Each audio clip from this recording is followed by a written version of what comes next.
Alright. This week gets to be a small but strange release. I'm not going to throw that down. This isn't everything that was scheduled to come out this week, but these are the two things I got. So the first one is probably the least strange, Classic Sailor Moon, 3-film collection, 1993 to 1995. I vaguely remember watching these, but I don't remember what any of them were about. I think I don't have these on Blu-ray, but, well, actually I know I do because I have them now, but I didn't think I had them before. Whatever. Over there it is. So, let's see. This is Region A only. And there's probably dub in there somewhere. English subtitles, English, Japanese audio. Neat. Pretty Guardian Sailor Moon. Looks like all three of them are on here.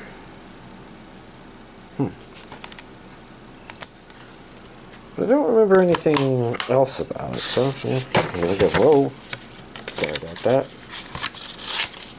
And then the other one is that a T or a J? A T. Tamala 2010. A punk cat in space. That's not written. So let's get a little. And this is DVD, isn't it? I think this is an old black and white era anime. Which is interesting because 2010 is in the past, but at that time, that would have been what, the 60s? It would have been like 50 years in the future, if that's... Sorry, right.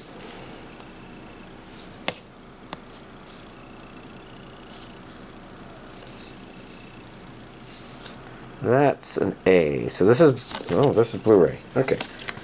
So it's a DVD case, but it is Blu-ray. To access transcribed bonus content. Okay. And I assume that's just more space behind it. Yeah, I guess that feels like a Blu-ray. But the packaging feels like DVD. I wonder if there's copyright anywhere in here. That's a first printing 2024. So that's...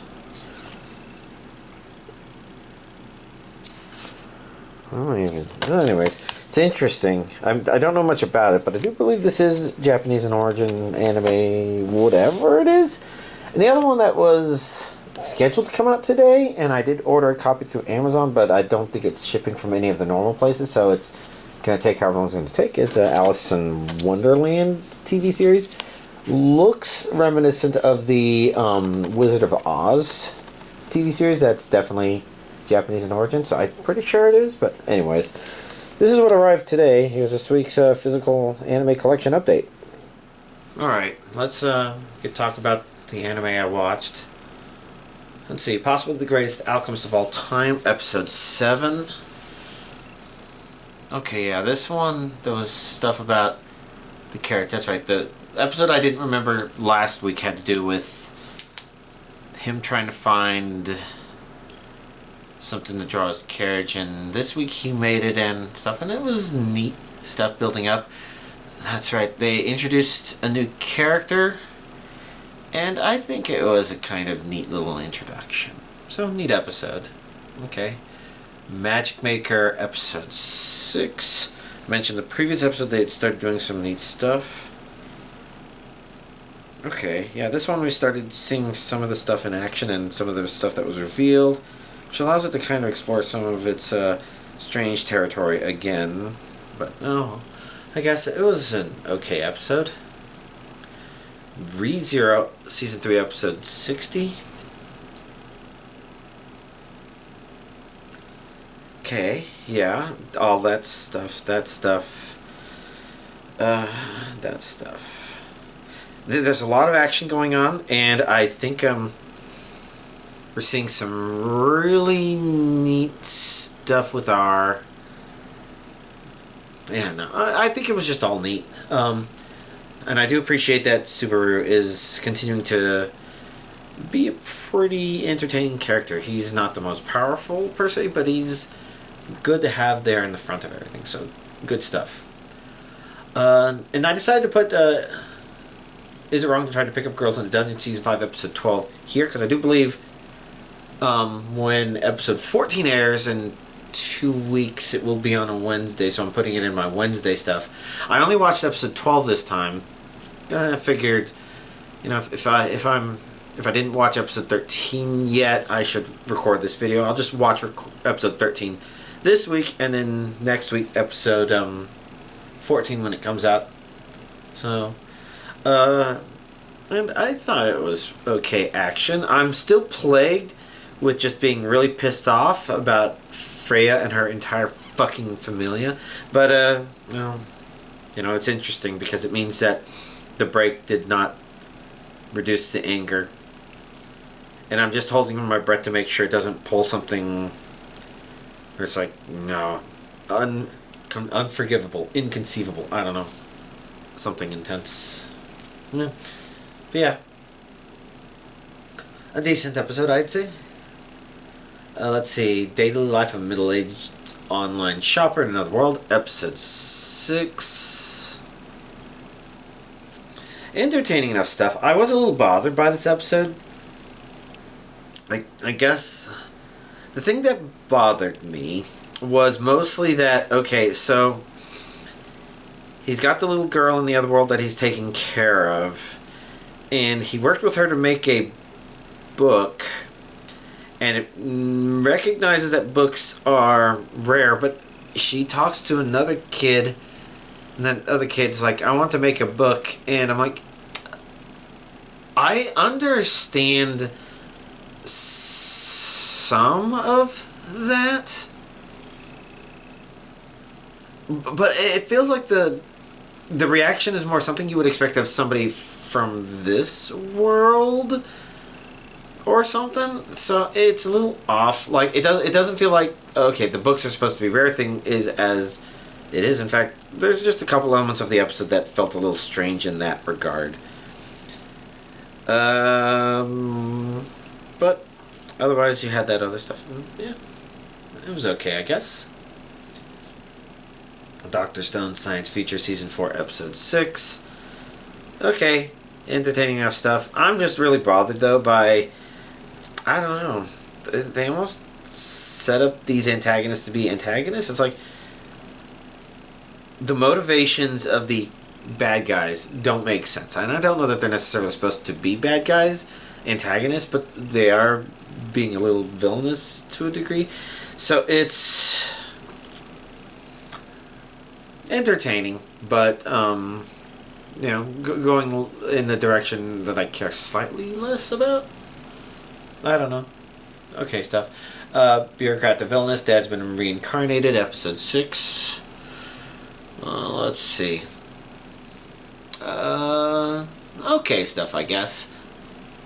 I'm trying to think if there's any element of it that felt super new and refreshing, or if it's starting to feel a little calmer, I guess. But okay enough stuff. Having fun there. Dragon Ball Daima, Episode 18. I still don't know what I want to say here on camera, other than, you know, Akira Toriyama passed away, which is unfortunate. I'm pretty sure this part of it is maybe still something that would have been something he would have set up, because I kind of want it to be that way, and I wonder how I can double check something like that, and I'm not quite sure. But it's notable because it goes back to something, it has to do with Dragon Ball GT. So, for those of you who don't know, or for those of you who like hearing the refreshers, you know, Dragon Ball's been a big franchise, of course, and you got the original Dragon Ball. Hey, there was a show called Dragon Ball, that's Dragon Ball? Okay. Maybe some of you all have heard Dragon Ball Z. Dragon Ball Z defined the childhood for a ton of people, and is a little bit of the core of Dragon Ball, not necessarily where it was born from, but rather kind of how a lot of us got introduced into it. And Dragon Ball and Dragon Ball Z are basically the first series and then the sequel to it. And Dragon Ball GT was sort of a sequel to Dragon Ball Z, except it wasn't made by Akira Toriyama. So you can consider it to be a high-budget, fancy, fan-made thing. And it feels like it, but it feels like it was, fan-made content with love. There's little pieces of it that are kind of reminiscent of things that you would have from fan stories, but at the same time, there's something about it respectable. And then Akira Toriyama came back on. He made Dragon Ball Super, which is the actual sequel, canonical sequel to Dragon Ball Z. And you can kind of tell that Super and Daima as well, which is also Akira Toriyama created and designed to take place in between Z and Super, they definitely have been nodding towards ideas from GT. There's like, it felt to me like Akira Toriyama respecting it. And in those, most of that has to do with, like in Super, it starts with Emperor Pilaf having been accidentally wished into a kid by the Dragon Balls. Like that's what happens at the beginning of Dragon Ball Super, and this is a nod back to Dragon Ball GT, where Emperor Pilaf accidentally wished Goku back into being a kid.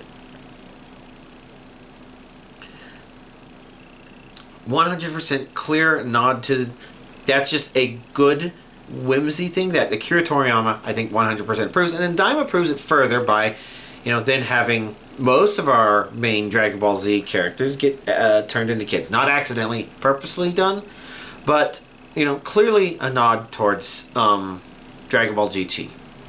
But episode 18 is notable in this because I do feel like there is more ideas from Dragon Ball GT that Akira Toriyama wants to nod his head at and say, we're making those official canon now.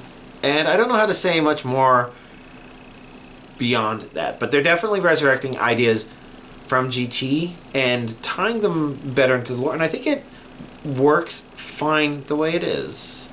Again, there's still the issue here where there's an element of this is a lot that's like the Dragon Ball movies, Dragon Ball Z movies maybe more in particular, but the battle has continued on. It's continued to be entertaining enough one, maybe not the best one, but entertaining enough. And it's not wrapping up quite as pointlessly as like the Dragon Ball Z movies sometimes felt like they did, because they couldn't go on forever and they couldn't have any meaning to certain things happening. So the Dragon Ball Z movies usually had to work within the scope of wherever they were supposedly taking place in the series. And the supposedly just gets really weird for those of you not familiar with Dragon Ball Z in particular. Well, the first Dragon Ball Z movie is called Dead Zone and features a villain named Garlic Jr., which, as you can tell from his name, he's obviously the descendant from Garlic. Blah, blah, blah, blah, blah. Anyways, the point is, there's also a filler story arc in Dragon Ball Z. That's the Garlic Jr. saga, which I think most of us want to try to forget, because it does so many wrong things. First of all, shouldn't have been as big of a problem as it was.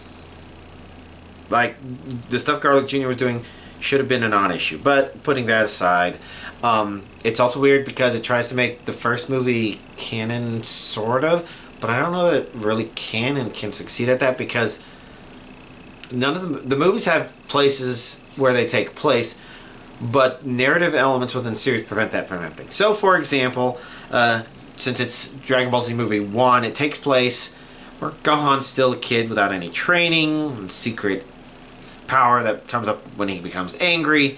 This same stuff happened in the series proper, but the main problem is, in the series proper, the characters learned about him, then Goku met his brother, found out he was an alien, and there's no breathing room in there. Like, when he's introducing people to Goku, you have a kid, that's when, his brother shows up out of nowhere at the same time, and then, they defeat the brother, but then Piccolo's immediately kidnapped the kid and starts training the kid for the next Saiyans coming. It's like, there's a continuous narrative there, and Dragon Ball Z Movie 1, Gohan is still that untrained little kid who has that secret anger, but some of the other characters kind of know him or are familiar with him, but at the same time, he'd already been introduced. It's clearly for people watching show at that time. So that's all weird, confusing. But the point is, I'm getting far ahead of myself. Episode 18 was neat because of, I think, I'm considering to be kind of a final backpack from Akira Toriyama to Dragon Ball GT and saying,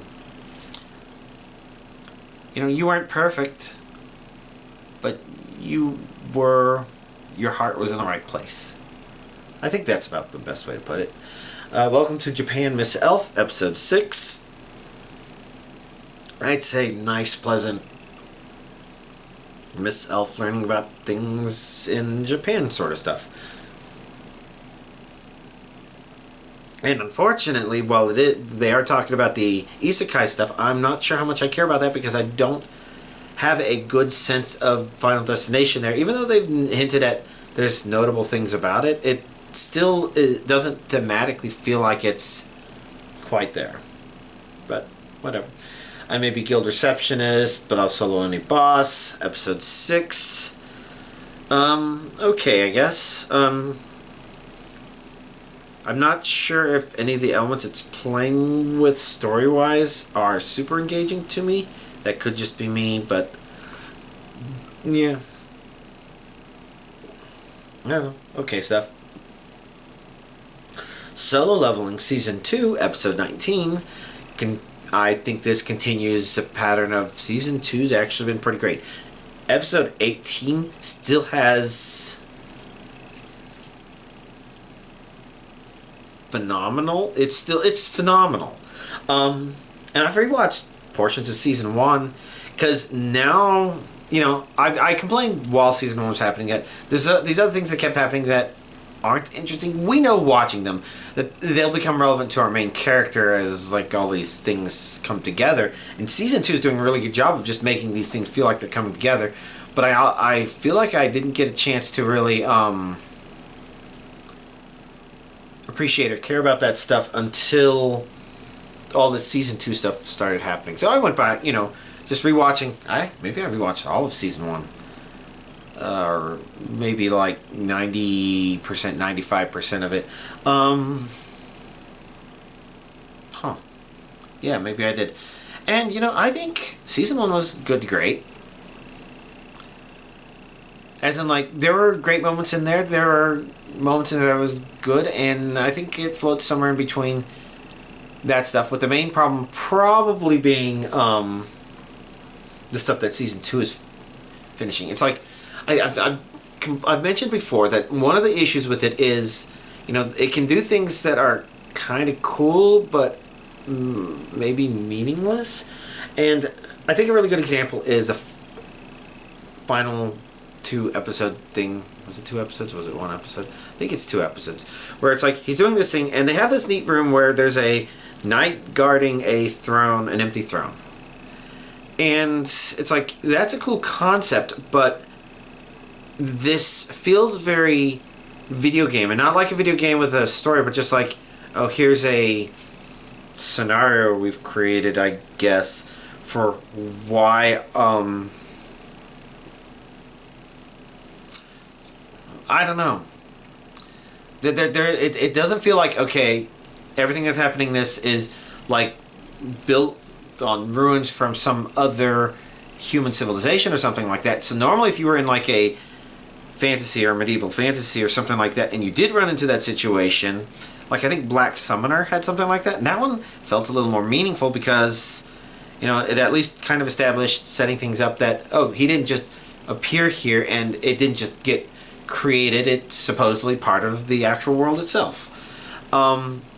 But here it's hard to say how much of that feels that way, and so there's an artificiality to some of the things that happen in Solo Leveling, which I think is what makes the first season it weakens it a bit. That's why I say it's good to great, because it has moments that are just like, okay, going back and rewatching this, that is spectacular to watch, and everything else is pretty good. But how much does it feel like the show can just make up stuff as it goes? And there's definitely solutions to some of these problems, and this also comes back there where it's like, okay, so he has the ability to try this thing against this knight 3 times, and the 3 is just a number that it made up. It doesn't make sense why it necessarily needs to be 3, other than the fact that, okay, that's a rule that it put in place. But is there any meaning to it? Well, the first 2 times he tries it, it's like, it doesn't feel like it, doesn't feel like it. The show could just choose how many times it wants to make that stuff happen. But then the third one, they're like, okay, now if you had fucking done this the first time at the very beginning and established something like that, that actually would have set it up so that it would have felt meaning. And that kind of means that, okay, they kind of flopped the first 2 times they tried it, but the third time was, it worked, but that makes it kind of a good as opposed to a great. And season 2 is working out a lot better simply because, first of all, again, all these threads are coming together, but they're also starting to really just there's less arbitrariness. There's some of it in there, there's just less of it. And some of the meaning of stuff, like the things that are happening, it's like, okay, when he's here, there's actually a very direct goal that they're setting up. And this episode also set up some potential complications with that as other things come together. And I would be surprised if season 2 actually ends things. If maybe there's supposed to be a season 3. If there's more than that, it would be kind of weird. But I could see it doing that and maybe being good. But I'm blanking on what I was trying to say. The point is, season 2 has been phenomenal. Episode 18 in particular is great. This one is a great follow-up from that. A great setup for whatever it's preparing to do next. Exciting stuff. Zenshu episode 7. I kind of wish I had this one earlier, I guess. The main problem being that I think it gives us a lot more understanding. So this one wasn't a story happening in the grand scheme of things. That's the wrong way to put it. It wasn't story happening in the world itself. It gave us a lot more information about the main character. And I appreciate the way that it did work, because it gave us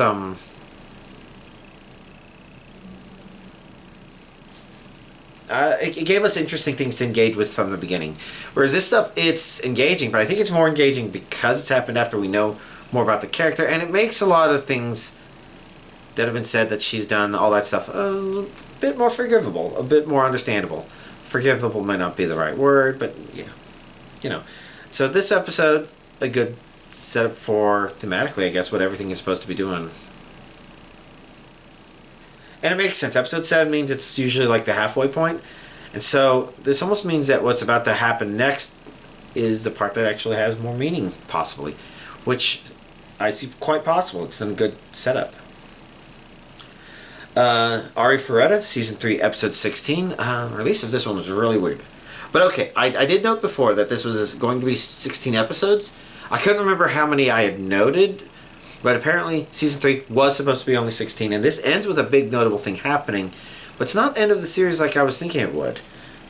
Although I can also see why it wouldn't be, and what it's maybe hoping to do in maybe one more season.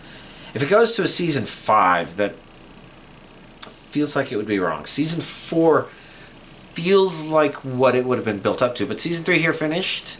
What it finished with is, I think, a decent setup to an actual end, I guess. So, fine enough. Headhunted to Another World, Salary Man to Big 4, Episode 8. It's an okay episode, I guess. I would say this one feels like it,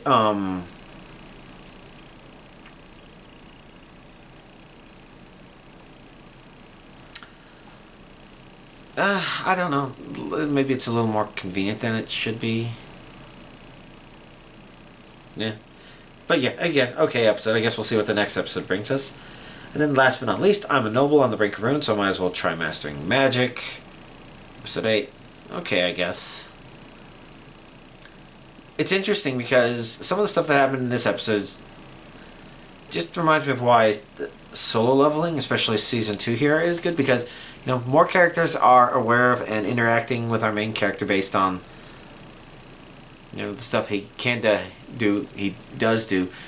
And one of the things I think that makes solo leveling feel great is it feels genuine, as in like when the characters thank the main character in this one, it feels like a genuine thanks. It doesn't feel like they are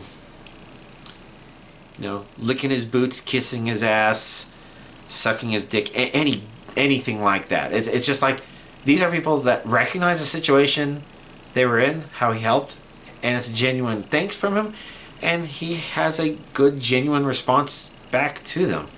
Something that's just like, jeez, I could almost see them going out and drinking alcohol or something after this.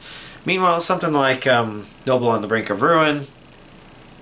Hey, let's start calling him King. Anybody vote against it? No, King, he's the best person ever. It's okay, it's building stuff up, maybe similar to Greatest Alchemist. I think I prefer Greatest Alchemist.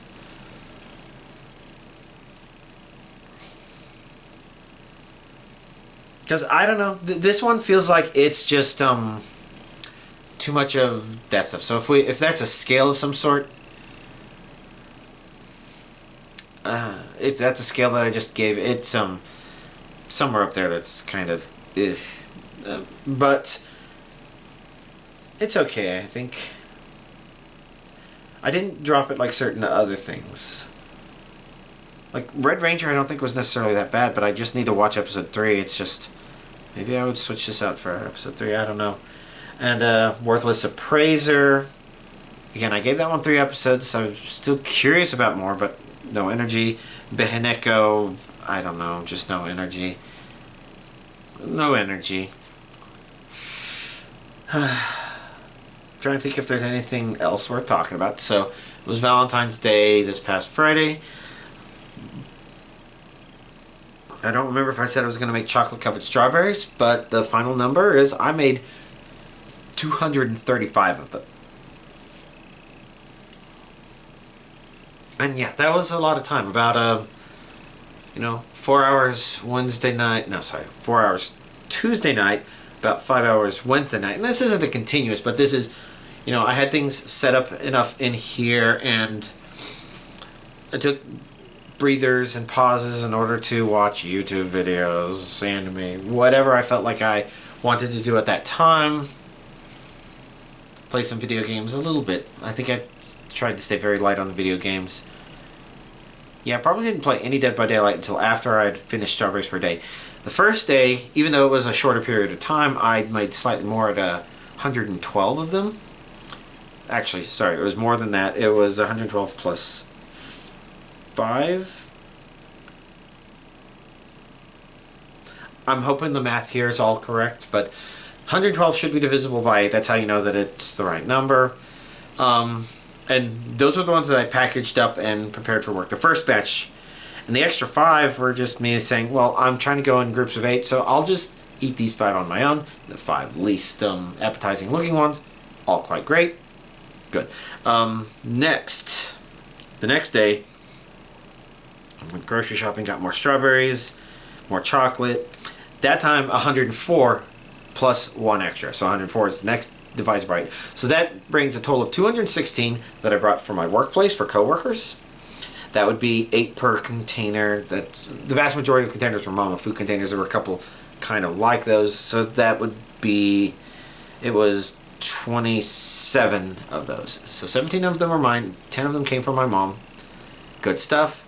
And so I had 5 strawberries myself the first day, 1 the second day, and then finally, you do all that. I bring all that to work, and then on Thursday, because we work from home on Fridays, the actual Valentine's Day proper. And so what do I do on the way home from Thursday? Well, I have to buy more strawberries because, I'm obviously going to bring my parents' containers back to them, and they also celebrate their anniversary as well. So I already knew there were like 2 reasons I was going there. So had to make some chocolate covered strawberries for my parents and for my brother's family. Brother himself it doesn't like chocolate, but his wife, of course, does. And so that was another 12 for them, 6 and 6. Because I kept 4 strawberries for him not covered in chocolate. And then finally there was 1 strawberry there. So that's 17 that day. So if you do all that math, it should be about 235. But I said it so roughly and quickly that it's, the main thing to know is the 216 went to work, 12 went to my family here. I also experimented with chocolate covered mandarin orange slices. Sure, the one I had was okay, but strawberries are better. Strawberries are better. Let's see. Yeah, I guess that's pretty much the only thing to really talk about. I guess 2v8 mode, I've been playing only as Survivor, but I've been having fun. Today I had to stop early, not only to make sure I got stuff done, but because, yeah, not in a good mood. But hopefully that didn't come out too much in this video. I mean, maybe it does, a little bit of language in there, which is definitely a little, maybe a sign of agitation on my part. But anyways, that's all a bunch of stuff. I'm going to go ahead and wrap this up. Y'all, have a nice week.